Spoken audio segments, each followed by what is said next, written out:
Beginning today, the Beaverton City Council is scheduled to vote on a 2-year agreement to staff police officers in schools. Joe Bethiathil joins us now in the studio to tell us how these officers would be used on campus. Joe, good morning. Good morning, Kim and Shauna. Yes, the Beaverton School District funded a review of its officer program through a third-party company back in 2021.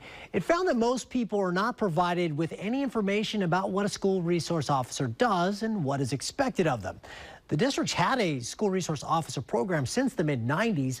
But after the killing of George Floyd in 2020, the district, like many others, decided to rethink the role of officers on campus.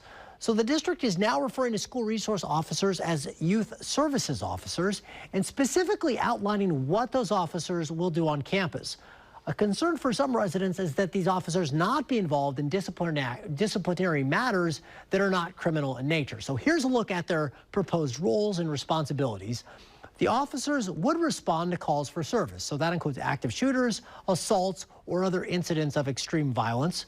They would share educational resources, like for drug or alcohol addiction.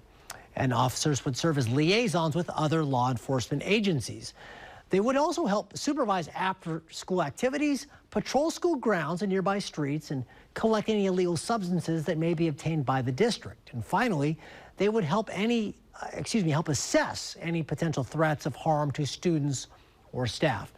Now, right now, this proposed agreement between the district and the city would last 2 years, but the city council is considering cutting that in half.